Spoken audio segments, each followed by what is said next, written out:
بسم الله. السلام عليكم. ان شاء الله تكونوا كامل بخير وعلى خير. تصوموا الصحه ان شاء الله ورمضان كريم ان شاء الله. اليوم جبتكم عصير تاع لي فريس بالحليب، ان شاء الله تعجبكم هذه الوصفه. نبداو على بركه الله. عندي لهنا لي فريس، بعد تشوفوا في الصندوق الوصف راني منقياته غسلاته،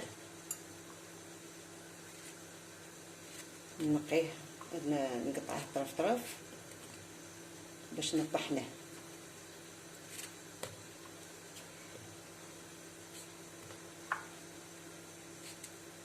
والحليب يكون عندكم بارد، ماذا بكم يكون بارد، ما فيش المقادير بزاف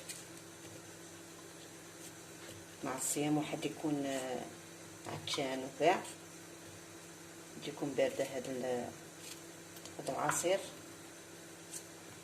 نقطعوا كاع الكميه هذه اللي عندنا. عندنا لهنا 3 مغارف تاع السكر راني دايره، وانتم كل واحد وعلى حسب الذوق اللي تبغوا.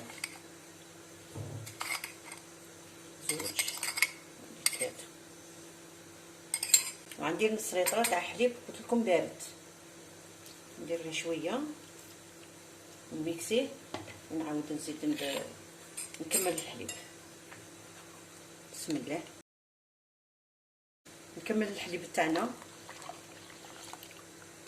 نعاود نميكسيه.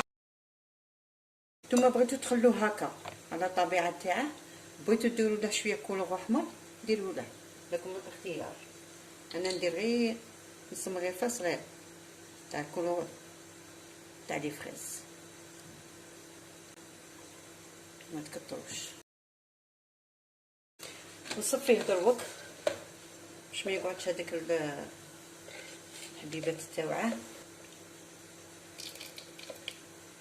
نصفوه كاع باش يجينا عصير تاعنا صافي.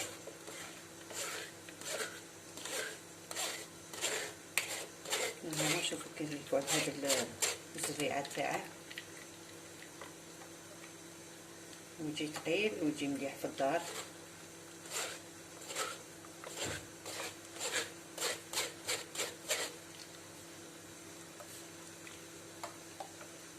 نصفوه كامل.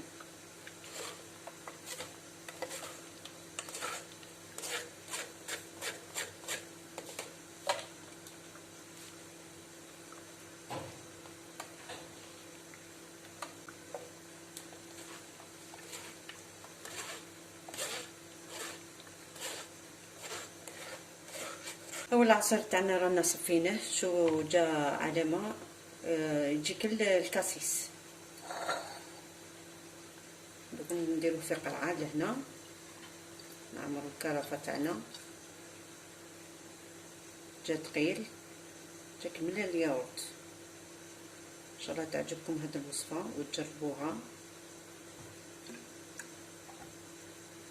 نديرو لهنا في كاس.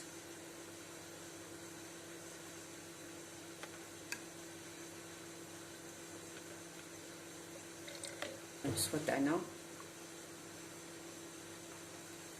ماذا بكم ديروه في الفريجيدير يكون بارد، ومن يدن المغرب تشربوه بالصحه والستر ان شاء الله. ان شاء الله تعجبكم هذه الوصفه نهار اليوم، ونتلاقاو في فيديو جديد ان شاء الله، وصحه فطوركم. والسلام عليكم.